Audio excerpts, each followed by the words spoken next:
हरे कृष्णा कृष्ण कृष्णा हरे हरे, हरे राम राम राम हरे हरे। जब तक हम ये सब चीज़ों को नहीं समझते, क्या भगवान किसके लिए हैं, भगवान कैसे आएंगे, कैसे मिलेंगे, जब तक हम अनन्य भक्ति नहीं करते।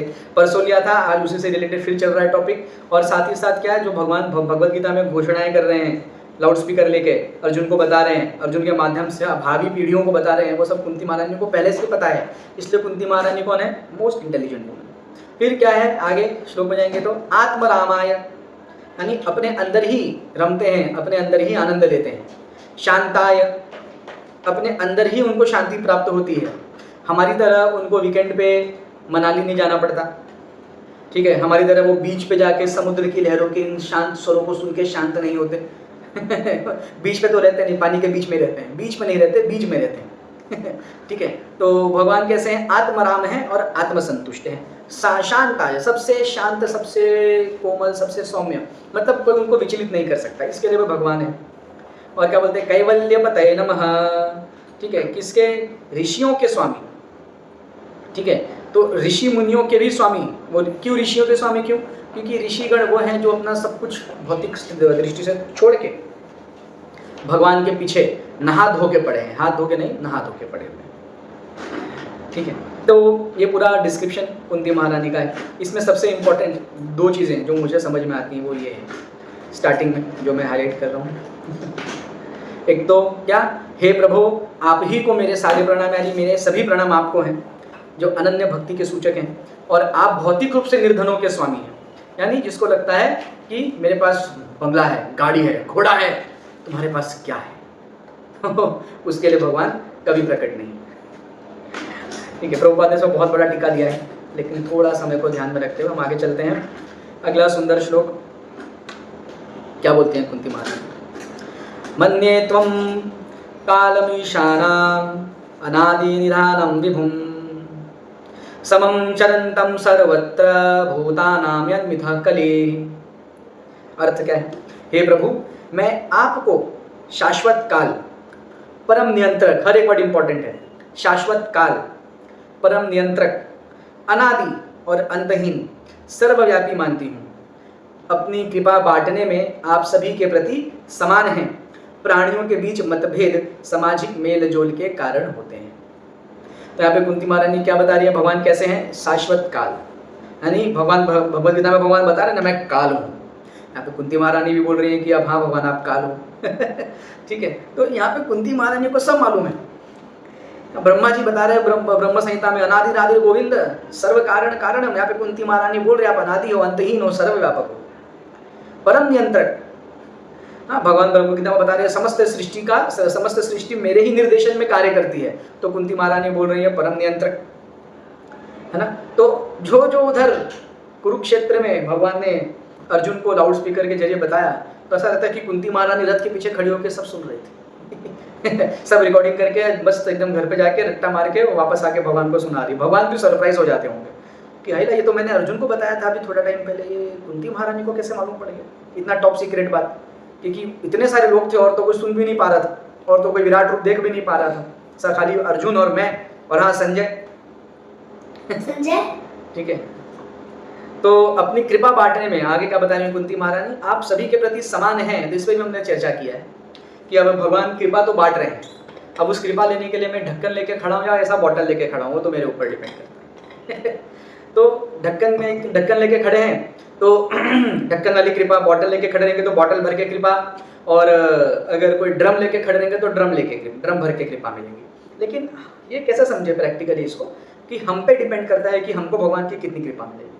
तो जितना परसेंटेज हम बाकी चीज़ों और लोगों को अपने हेल्पर के रूप में, है ना, अपने सपोर्टर के रूप में हम जितना परसेंटेज उनको कम करते जाएंगे, उतना परसेंटेज भगवान हमको कृपा देते जाएंगे। एकदम ऐसा, ये प्रैक्टिकल चीज़ है, यही प्रैक्टिकल है, थियरी नहीं है, ये प्रैक्टिकल है। ठीक है, अगर हमको लगता है कि हाँ मैं वहाँ पहुँचता हूँ फला फला जगह पे, बाकी तो वहाँ पे रमेश भाई बैठे ही हैं, ऐसा सोच के हम चले, तो ठीक है, रमेश भाई से काम कराना पड़ेगा, रमेश भाई के सामने झुकना पड़ेगा। ठीक है, जैसे एक एग्जांपल लेते हैं, तो मैंने सुना था ऐसा कि एक बार किसी देश में एक मस्त बढ़िया चुनाव हुआ, तो उस चुनाव के मीटिंग में राष्ट्रपति का चुनाव था बहुत पुराने समय में। तो जो उम्मीदवार था, भावी उम्मीदवार, एक उम्मीदवार, 2 पार्टी थी, उसमें से एक उम्मीदवार ने बोला कि अगर मुझे 5 मिलियन वोट्स मिले, so even God can not stop me from becoming the president of the country. अगर मुझे 5 मिलियन यानी 50 लाख वोट्स मिल गए तो मुझे भगवान भी राष्ट्रपति बनने से नहीं रोक सकते। मिले उसको 50 लाख से ज़्यादा वोट मिले, ठीक है, और जीत भी गया चुनाव में अच्छे से। और अब राष्ट्रपति का शपथ लेने के लिए जा रहा था, रास्ते में तो गाड़ी में ही हार्ट अटैक आ गया, मर गया बेचारा। ठीक है, तो टाइटैनिक जब बनाया तो टाइटैनिक के प्रेस कॉन्फ्रेंस में टाइटैनिक के इंजीनियर्स और आर्किटेक्ट्स में से जो चीफ आर्किटेक्ट है उसने बयान दिया, ये शिप इतनी सेफ है even God can not sink it. ये इतनी सेफ शिप है कि इसको भगवान भी नहीं डुबो सकते। पहली यात्रा ही उसने संपन्न नहीं कर पाई अपनी। तो यहाँ पे ये समझने की बात है कि अगर हम लोग बहुत ज़्यादा इंडिपेंडेंट होने का प्रयास करेंगे तो टाइटैनिक की तरह डूब जाएंगे अपनी पहले ही यात्रा में, ठीक है, और बुरी तरीके से फ्लॉप हो जाएंगे। हाँ, तो जितना परसेंटेज प्रहलाद महाराज कूद गए पहाड़ से ना, जय श्री हरि बोल के अग्नि में बैठ गए, ओम नमो भगवते वासुदेवाय बोल के, जहर पी लिया। मीराबाई ने भगवान का प्रसाद देखा तो उसको जहर वाला दूध नहीं समझा, महाप्रसाद समझ के महाप्रसाद गोविंदे बोला और पी लिया, ठीक है।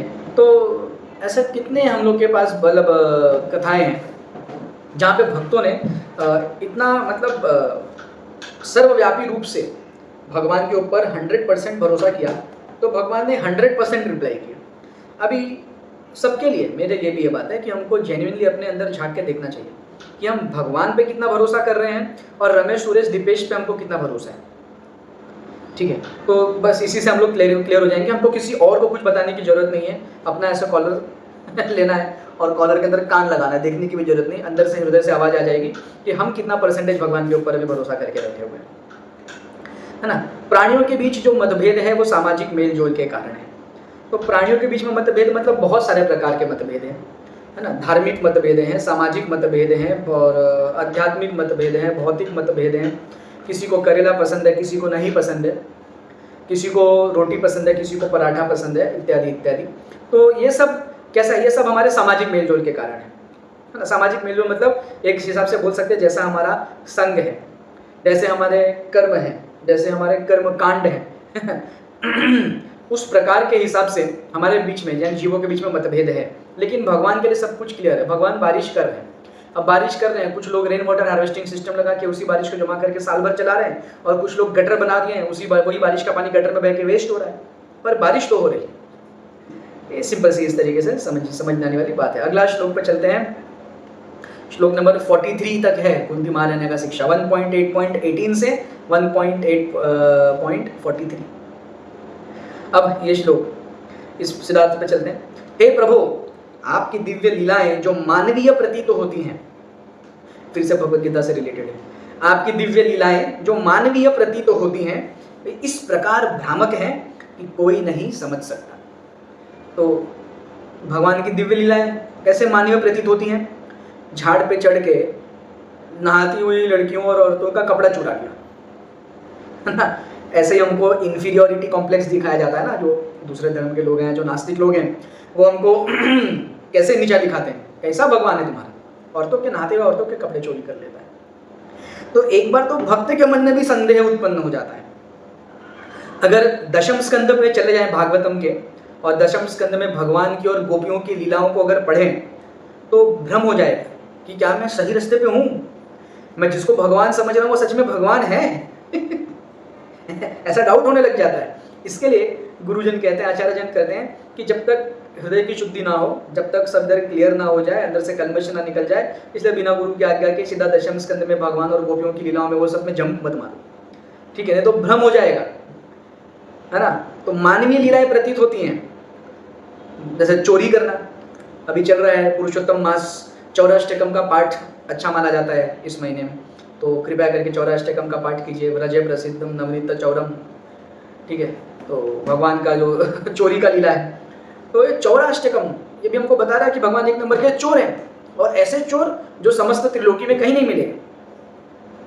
तो इसीलिए कभी कभी भ्रम हो जाता है। और भगवद गीता में भी भगवान बोलते हैं कि मेरा जन्म और मेरा कर्म दिव्य है, जो मुझे इस रूप में जानता है वह पहले से ही मुक्त है ना। तो यहाँ पे कुंती महारानी भी कुछ ऐसा ही बता रही है कि आपकी लीलाएं मानवीय प्रतीत होती हैं और एकदम भ्रामक हैं।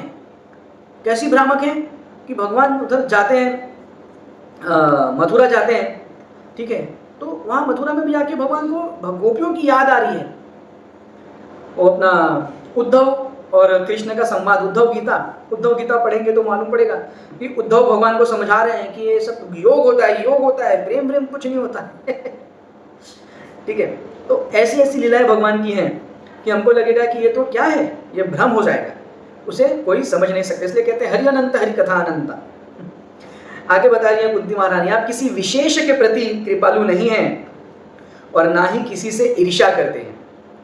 लोग केवल यह कल्पना करते हैं कि आप पक्षपाती हैं। ये बहुत बड़ा स्टैम्प क्या ठप्पा लगा के कुंती महारानी कि आप पक्षपाती नहीं हैं, आप किसी से विशेष कृपा नहीं करते और किसी से ईर्ष्या नहीं करते, ठीक है।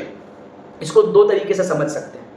पहला हम लोग समझ सकते हैं जब युद्ध के पहले अर्जुन और दुर्योधन दोनों आए भगवान से मांगने के लिए, ठीक है, तो भगवान ने पक्षपात नहीं किया, जिसने जो मांगा उसको वो दिया। जिसने नारायणी सेना मांगी उसको नारायणी सेना देके संतुष्ट किया, यानी जिसने 1 साल का रिचार्ज मांगा उसको 1 साल का रिचार्ज दिया, और जिसने भगवान से भगवान ही मांग लिया तो भगवान ने अपने आप को भी दे दिया, है ना। अगर दुर्योधन मांग लेता कि भगवान आप मेरे साथ आइए, तो भगवान दुर्योधन को मना थोड़ी करते हैं।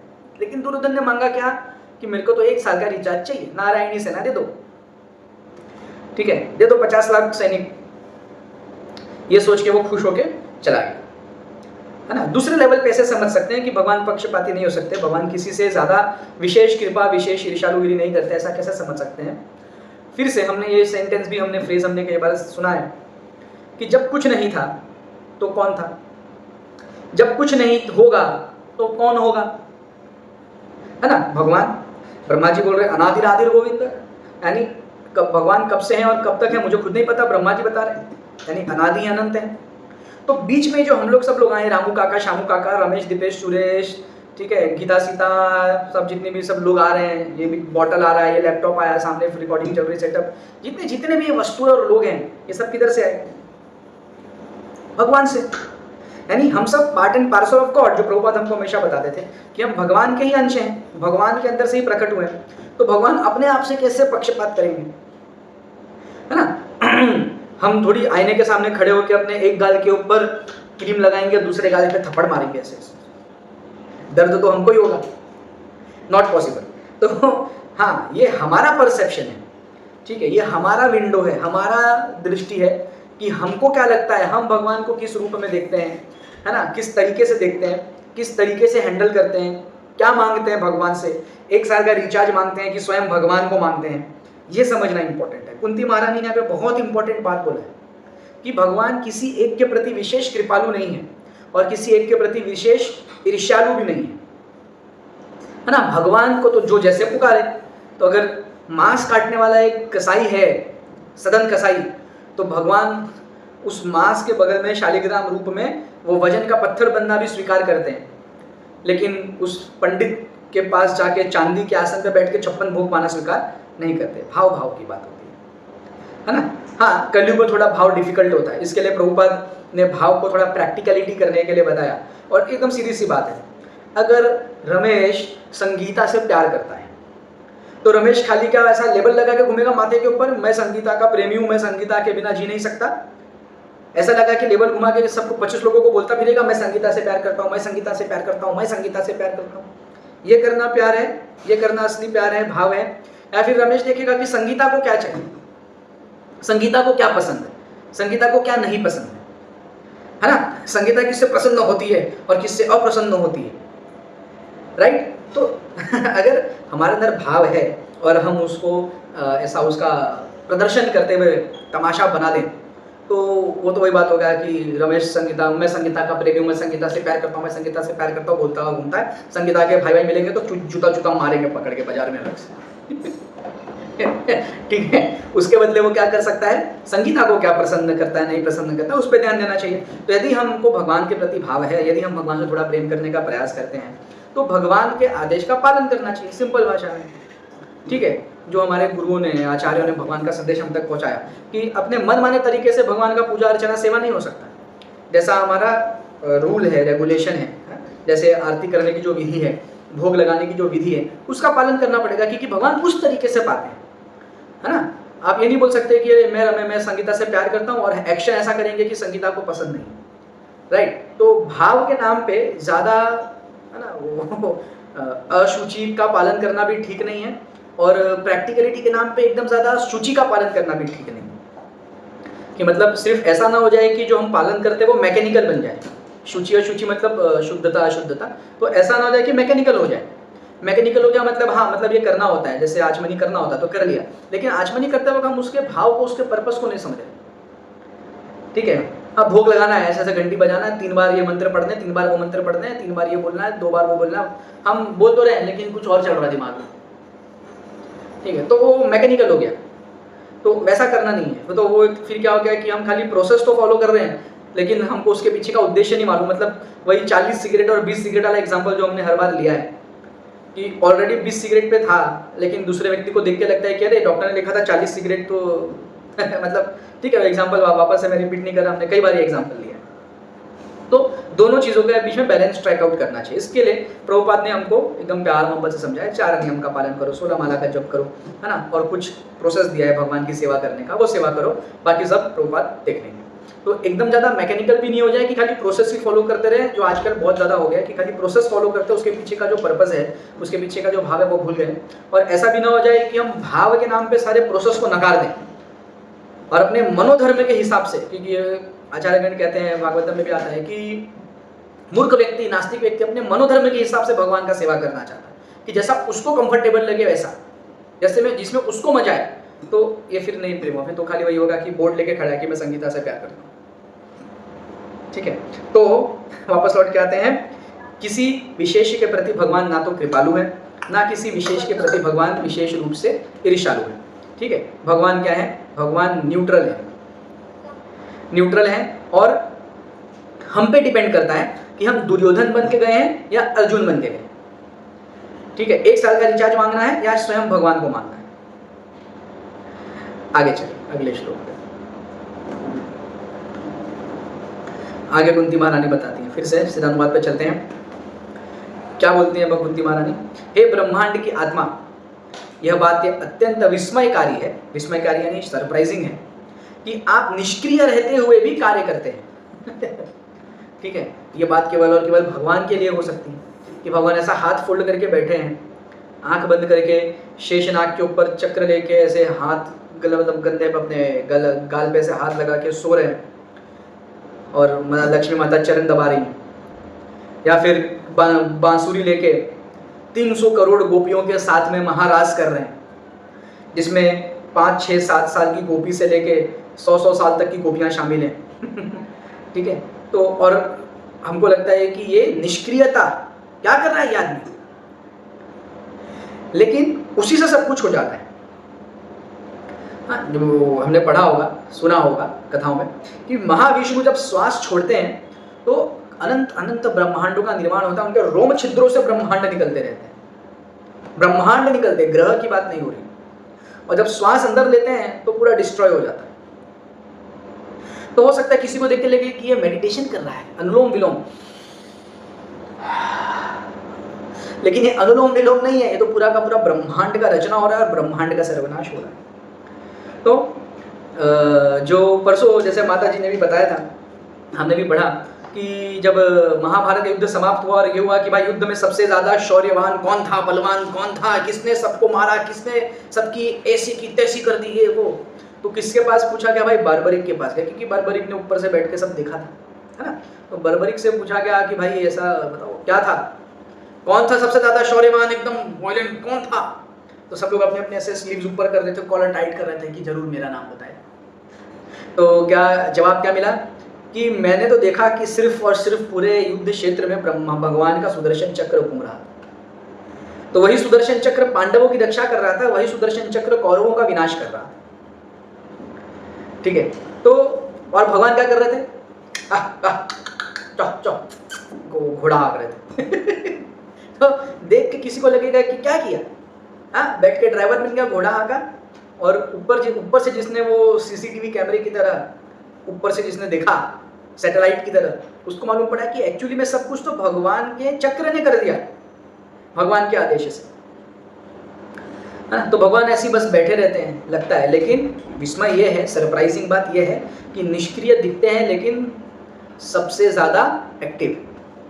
मतलब सबसे ज़्यादा एक्टिव कैसे, आप समझिए, हर प्राणी के लिए उनके पास एक प्लान है, चाहे वो जानवर हो, मक्खी हो, है ना, कीड़ा हो, हाथी हो, वेल हो, सबके पास सबके प्लान भगवान के पास है। सबके लिए उन्होंने प्लान बनाया हुआ है कि कौन कब पिटेगा, कौन कब गिरेगा, कौन कब उठेगा, कौन कब ऊपर जाएगा। आगे क्या बता रही है कुंती महारानी, आप प्राण शक्ति और अजन्मे होते हुए भी जन्म लेते हैं, जन्म कर्म च मे दिव्यम। फिर से तो कुंती महारानी मुझे लग रहा है भगवान को ही भगवत गीता सुना रही है। ठीक है, भगवान भी, ये भी विस्मयकारी है अपने आप में। भगवान को बोल रहे भगवत गीता तो मेरा ही था, ये तो मैंने सबसे पहले सूर्यदेव और ब्रह्मा जी को सुनाया था, अभिवस्वान को सुनाया था, ऐसे ऐसे। ठीक है, कौन से मनवंतर में हंस के रूप में सुनाया था, तो हंस गीता थी। ठीक है, फिर इस 7वें मनवंतर में आके द्वापर में भगवान ने स्वयं सुनाया तो भगवत गीता बन गई। ऐसा सब अलग अलग। तो यहाँ पे कुंती महारानी क्या बताई है कि आप प्राण शक्ति हैं, अजन्मे हैं, फिर भी जन्म लेते हैं। मतलब ये सब भगवान के ही कॉन्टेक्स्ट में पॉसिबल है। ठीक है, कि मतलब भगवान मीठे भी हैं और भगवान तीखे भी हैं। भगवान इनएक्टिव होके भी सबसे ज़्यादा एक्टिव हैं, भगवान अजन्मे होके भी अवतार रूप में जन्म लेते हैं, है ना। और अजन्मे हैं, ब्रह्मा जी डिक्लेयर कर रहे हैं, अनादिर आदिर गोविंद ब्रह्म संहिता में। और यहाँ पे भगवान देख रहे हैं, तो हम द्वापर में अवतार ले रहे हैं, त्रेता में अवतार ले रहे हैं, कभी खंबा फाड़ के आ जा रहे हैं, है ना, कभी हम देख रहे हैं वराह अवतार ले रहे हैं। मतलब अलग अलग मतलब जन्म ले रहे हैं भगवान अलग अलग तरीके से।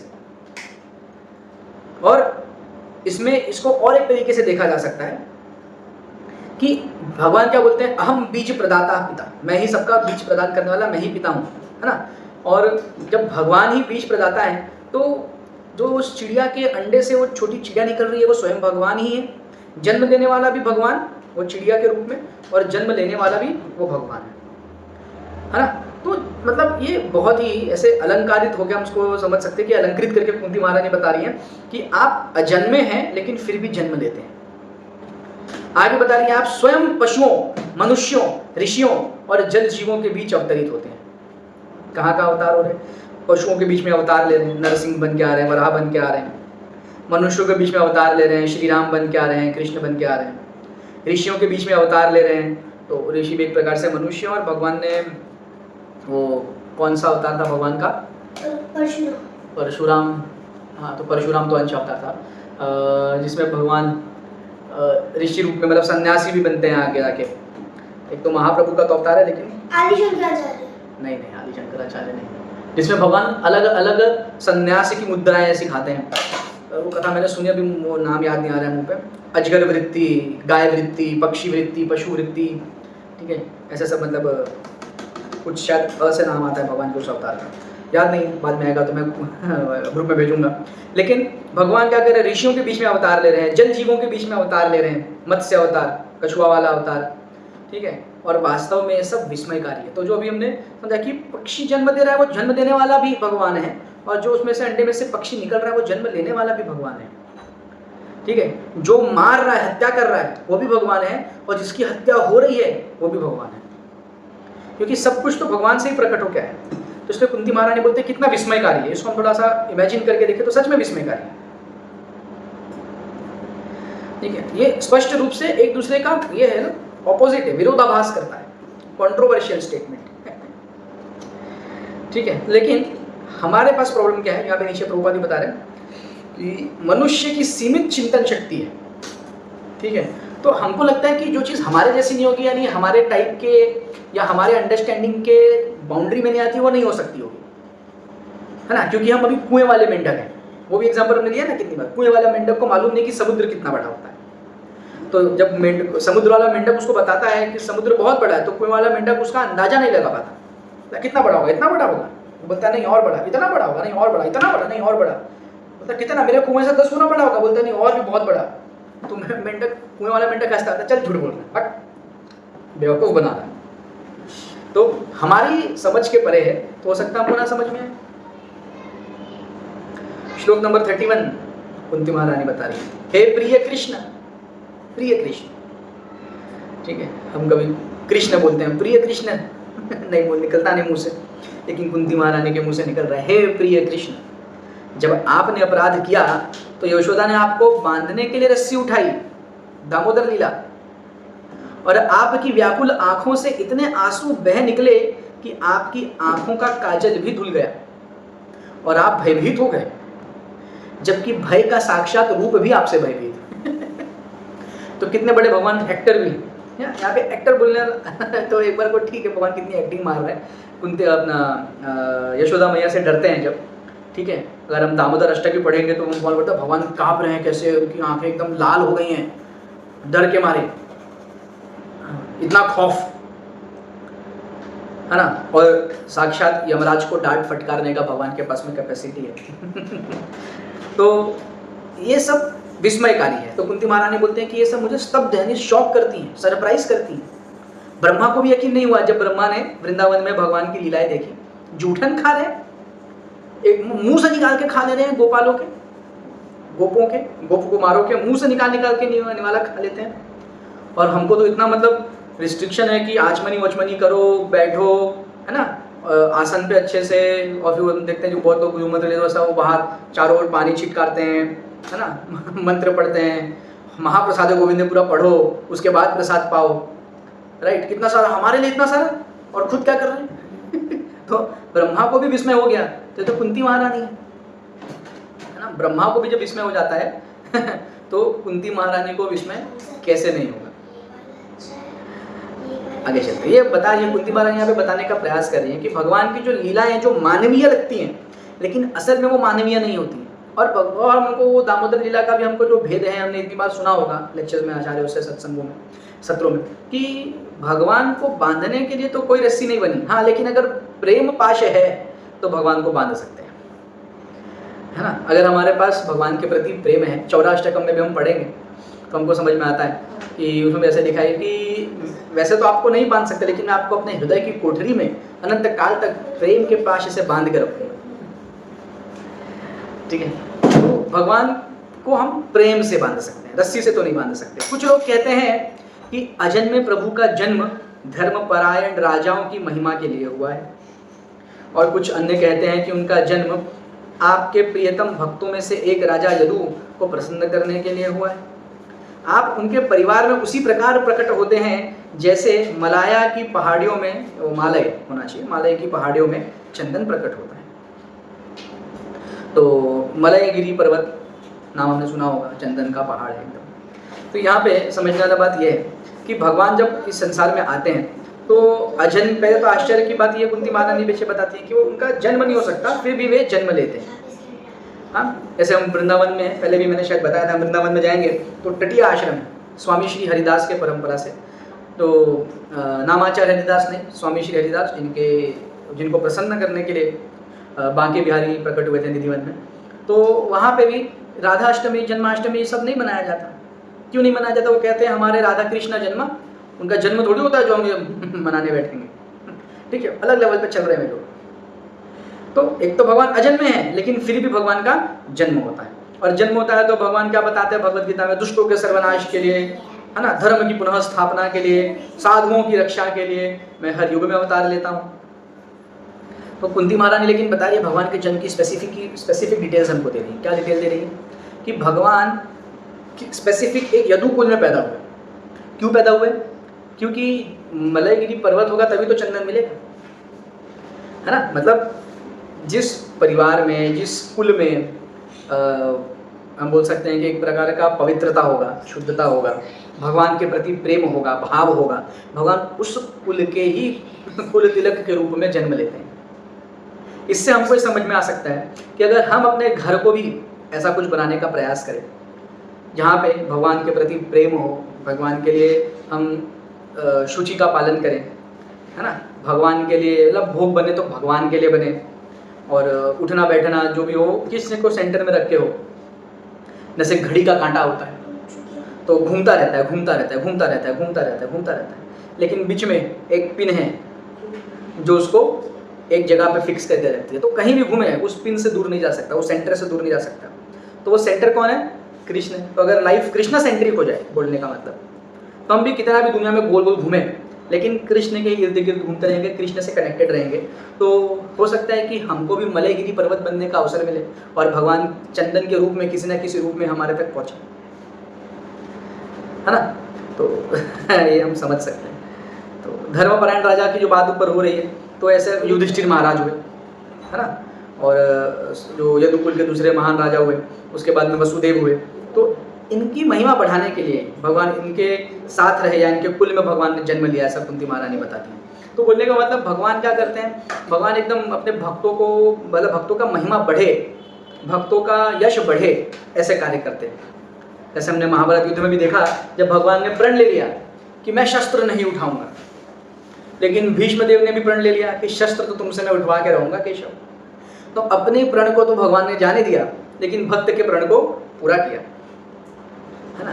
तो भगवान ने क्या किया, अपने भक्त को आगे कर दिया कि भाई तू बड़ा। अगले श्लोक में कुंती महारानी क्या बता रही है, कुछ लोग कहते हैं कि वसुदेव और देवकी दोनों ने आपके लिए प्रार्थना की थी, इसलिए आपने उनके पुत्र के रूप में जन्म लिया। निसंदेह आप अजन्मे हैं, फिर भी उनके कल्याण के लिए और देवताओं से ईर्ष्या करने वालों का नाश करने के लिए आपने जन्म लिया। फिर से यहाँ पे क्या हो गया कि धर्म संस्थापनार्थाय संभवामि युगे युगे। किस लिए आता हूँ मैं? दुष्टों का नाश करने के लिए, है ना। तो आ गए देवताओं से ईर्ष्या करने वालों का नाश करने के लिए, भक्तों को सुख प्रदान करने के लिए। तो आगे वसुदेव और देवकी की प्रार्थना को सफल बना के अजन्मा होते हुए भी जन्म लेने के लिए, हाँ। तो कुंती महारानी बेसिकली भगवत गीता समझा रही है भगवान को शायद भगवान को अच्छे से नहीं समझ में आया हो, तो कुंती महारानी भगवान के सामने फिर से भगवत गीता खोल के पढ़ा रही है, अब ये कुंती गीता हो गई ठीक है। तो ये हमको पहले हमने इसको ये भी चर्चा किया कि जब कुछ चीज़ बार बार, देखिए अलग अलग शास्त्र, एक तो भगवान 25 बार एक बात को भगवत गीता में बताते हैं, है ना, ऐसा हमको लगता है कि कई बार एक बात रिपीट हुई है, तो इसलिए क्योंकि वो बहुत इंपॉर्टेंट है, इसके लिए बार बार रिपीट होता है, ठीक है। दूसरी बात, हम जो बीच बीच में से अलग अलग शास्त्रों को भी उठाते हैं, कभी ईशोपनिषद लिया, कभी कुंती महारानी की शिक्षा लिया, कभी श्रीमद् भागवतम में से कोई स्पेसिफिक एक दो श्लोक हम लेते हैं और भगवत गीता लेते हैं, तो हमको समझ में आता है कि घूम फिर के देखिए सब शास्त्र एक ही बात पे जो है वो एग्री हो रहे हैं, एक ही बात सारे शास्त्र एग्री करके एक स्वर में कहना चाहते हैं। जो भगवान का संदेश है भगवत गीता में, क्या संदेश है? सर्वधर्म परित्यज्यम ठीक है, सब नौटंकी फोटंकी छोड़ो, मेरी शरण में। तो ये सारे शास्त्र आपस में इंटरकनेक्टेड है, ठीक है। और इन्हीं सब को ठप्पा मारने के लिए भगवान भगवत गीता में इसको रिपीट करते हैं। क्यों? कि कैसा हो सकता है कि लगे नहीं ये शास्त्र तो ठीक है, वो शास्त्र भी ठीक है, भगवान तो खुद नहीं बोला ना कहीं पे। तो पहली बात तो कि वेद भगवान से डायरेक्ट प्रकट हुए, जो ऋषि मुनि हैं, वेद व्यास जी हैं, ये सब वेद के सिर्फ संकलन करता है, वेद के रचयिता नहीं है ना। वेद को शब्दों में इन्होंने बांधा है, राइट। वेद का मतलब, वेद का अगर आप प्योर मीनिंग लेंगे, डिक्शनरी मीनिंग, तो वेद का मतलब है ज्ञान, ठीक है। तो एक वेद यानी एक ज्ञान था, एक ही ज्ञान था, एक ही वेद था, एक ही सत्य था, एक ही सनातन था। फिर उसको 4 भागों में बांटा गया, उपनिषदों में बांटा गया, पुराणों में बांटा गया, इतिहासों में बांटा गया, है ना। श्रुति शास्त्र बने, स्मृति शास्त्र बने, लेकिन ठीक है, सब में अलग अलग तरीके से घूम फिर के एक ही बात बताई गई। तो लेकिन लास्ट में भगवान भी भगवत गीता में आके उसको टप्पा मार के वेरीफाई करते हैं कि हाँ मैं ही हूँ, सब ये सब जो बात चल रही है सब सही है। तो भगवान यहाँ पे कुंती महारानी ने रिपीट कर रही है कि भगवान किस लिए अवतार लेते हैं, किस लिए प्रकट होते हैं, ठीक है। भगवान ऑलरेडी इसको घोषित कर चुके हैं, लेकिन कुंती महारानी फिर से आगे बताती है। कुछ अन्य लोगों का कहना है कि संसार समुद्र में नाव की तरह अत्यधिक बोझ से दबा हुआ, बहुत दुखी है, और आपके पुत्र ब्रह्मा ने, बड़ा इंपॉर्टेंट वर्ड है, आपके पुत्र ब्रह्मा ने आपके लिए प्रार्थना की और इसलिए आप इस कष्ट को कम करने के लिए प्रकट हुए हैं। अभी कुंती महारानी को कैसे मालूम?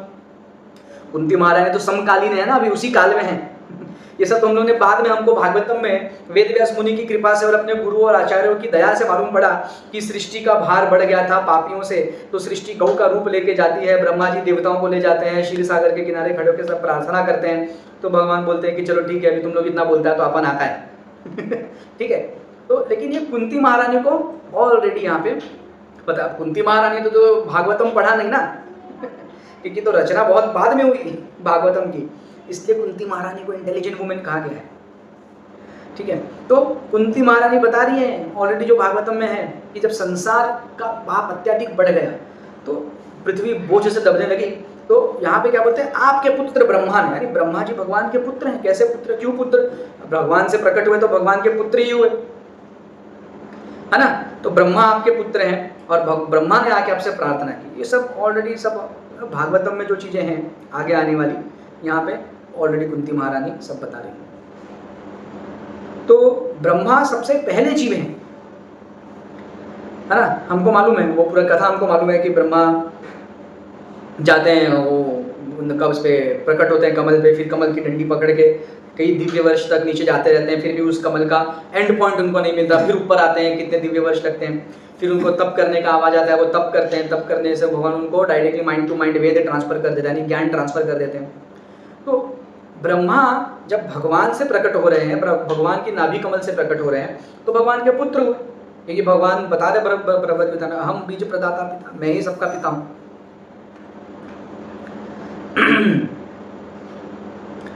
आइए 10 मिनट और बचे हैं, 4-5 श्लोक हम लोग और कर सकते हैं, 2-3 भी कर सकते हैं। श्लोक नंबर 35। और कुछ अन्य लोग कहते हैं कि आप सुनने, स्मरण करने, पूजा करने आदि की भक्ति सेवा को पुनर्जीवित करने के लिए प्रकट हुए, यानी धर्म की पुनः स्थापना करने के लिए प्रकट हुए। भगवत गीता चल रही है, ऐसा नहीं लग रहा है।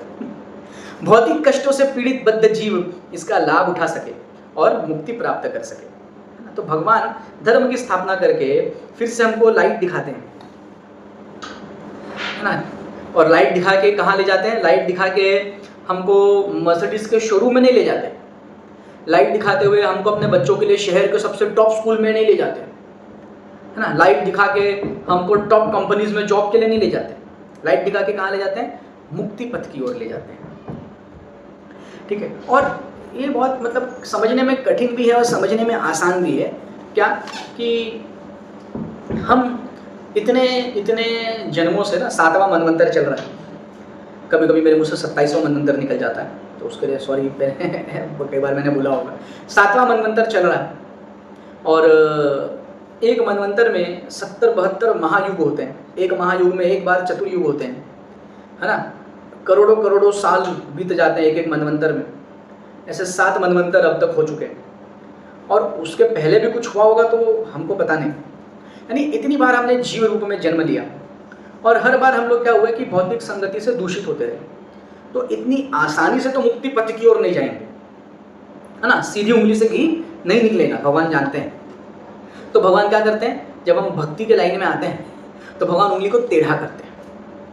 कैसे उंगली को टेढ़ा करते हैं, तो अगर 14 अष्टकम पढ़ेंगे तो 14 अष्टकम में 4-5वां पैराग्राफ में ठीक है, वहाँ पे आप पढ़ेंगे तो आपको उसका अर्थ पढ़ेंगे तो मालूम पड़ेगा कि आप ऐसे उसमें लिखा है कि आप ऐसे चोर हैं कि जो आपके शरण में आ जाता है उसका तो आप मान सम्मान धन धान्य सब छीन लेते हैं, उसको अकिंचन बना देते हैं।